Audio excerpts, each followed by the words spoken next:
ሰላም እንዴት ናችሁ? ዛሬ ደግሞ በጣም ቆንጆ ሳላድ በተለይ ደግሞ ክብደት መቀነስ ጆርኒ ላይ ላላችሁ ፕሮቲን ያለው በጣም ቆንጆ ሳላድ አሰራር ይዤላችሁ መጥቻለሁ። ከነ ድሬሲንጉ በጣም ጣፋጭ ነው። በተለይ በዚህ በጾም ወቅት ደግሞ በጣም ተወዳጅ የሆነ የሳላድ አሰራር ይዤ መጥቻለሁ። ተከታተሉ።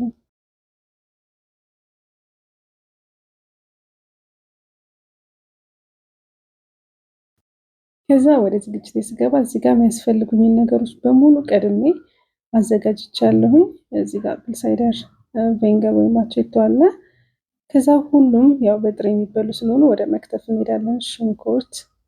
ሽንኩርታችንን ድቅቅ አድርገን ወይም በምንፈልገው ሳይዝ አድርገን ሽንኩርታችንን ድቅቅ አድርገን እንከትፋለን። በመቀጠል ቲማቲም ነው። እኔ ቲማቲሙን ጥሬውን በምጠቀምበት ጊዜ ብዙ ጊዜ የውስጡን ፍሬ አወጣዋለሁ። ሆዳችሁ የሚያማችሁ ማይስማማችሁ ከሆነ ጥሬ ነገር በልታችሁ እስኪ ፍሬውን አወጣችሁ ሞክሩት። እኔ ብዙ ጊዜ እንደዛ ነው የማደርገው። ፍሬውን በዚህ መልኩ ካወጣሁኝ በኋላ እዚህ ጋር ዝኩኒ ነው።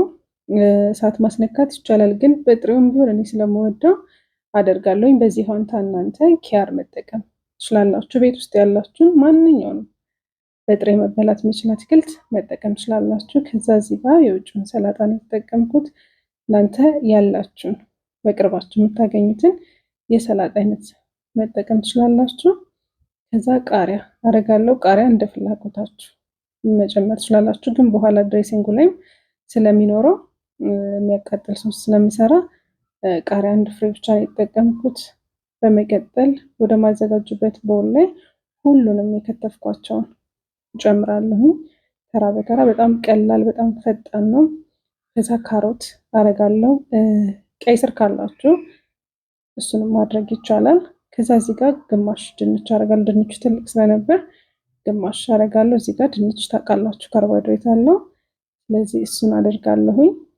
በጣም አሪፍ ነው። በተለይ ክብደት መቀነስ ጆርኒ ላይ ሆናችሁ ይሄንን በገብስ ዳቦ ብታጣጥሙት በቃ ረጅም ሰዓት ሳይርባችሁ መቆየት ትችላላችሁ። በጣም አሪፍ ነው። አንድ የምግብ አማራጭ ነው። ከዛ ድሬሲንጋችንን ለመስራት የተጠቀምኩት አቮካዶ ነው፣ የበሰለ አቮካዶ።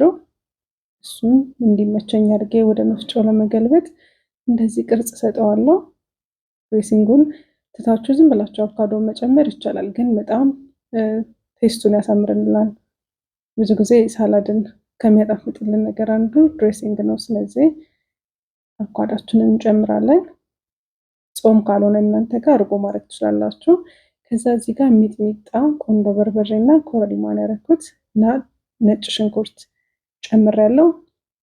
ሎሚ እዚህ ጋር አረጋለሁኝ እና ለእናንተ ያልገባ አንድ ቪዲዮ አለ፣ ዳጣ ጨምሬበታለሁ። የሚያቃጥል ስለመወድ ነኝ ዳጣ ጨምሬበታለሁ፣ ቀዩን። ከዛ እነዚህን አንድ ላይ አድርጌ ትንሽ ጨው አድርጌ ኦሊቭ ዘይት አድርግና የተወሰነ ዘይት አድርጌ እፈጨዋለሁ። በደንብ አድርጌ እፈጨዋለሁ። ቀጠን እንዲል ከፈለጋችሁ ወይ ዘይቱን ወይ ውሃውን ማብዛት ይቻላል። እኔ ግን አነስ ያደረኩት ምክንያቱም ወፈር ያለ እንዲሆን ነው ድሬሲንጉን የፈለግኩት። እሱን አውጥቼ ቀላቅለዋለሁ። እንዳያችሁት በጣም በአጭር ደቂቃ ውስጥ የሚደርስ ነው።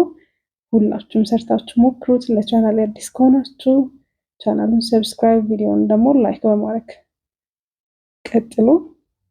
ከዛ እንደዚህ አድርጌ ቀላቅለዋለሁ። እንዳያችሁት በጣም ቀላል ነው። በቀላሉ ከምናገኘው ነገር መስራት የምንችለው ነው። ኢንጆይ አድርጉት።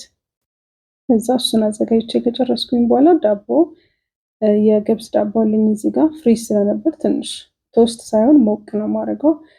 ድርቅ አርጋችሁት ወይም በደንብ ቶስት አርጋችሁት ቆራርጣችሁ ሳላዱ ላይ መጨመር ይቻላል። ሞቅም አርጋችሁ መጠቀም ትችላላችሁ። እኔ ግን ትንሽ ቅዝቃዜ እንዲለቀው ብቻ ትንሽ ነው ቶስት ማድረገው። እናንተ አድርቃችሁ እንዳልኳችሁ ቀላቅላችሁ መመገብ ትችላላችሁ። ከዛ ሞቅ ማለቱን ቅዝቃዜውን መልቀቁን ካየው በኋላ በዚህ መልኩ አቅርቤዋለሁ። አያምርም? በጣም ያምራል፣ በጣም ይጣፍጣል። ሰርታችሁ ሞክሩት። በዚህ በጾም እንግዲህ እኔ በጣም የሚመቸኝን እየሰራሁ አቀርብላችኋለሁ። ደህና ሁኑ። በሌላ ቪዲዮ እስከምንገናኝ ቻናሌን ሰብስክራይብ አድርጉ።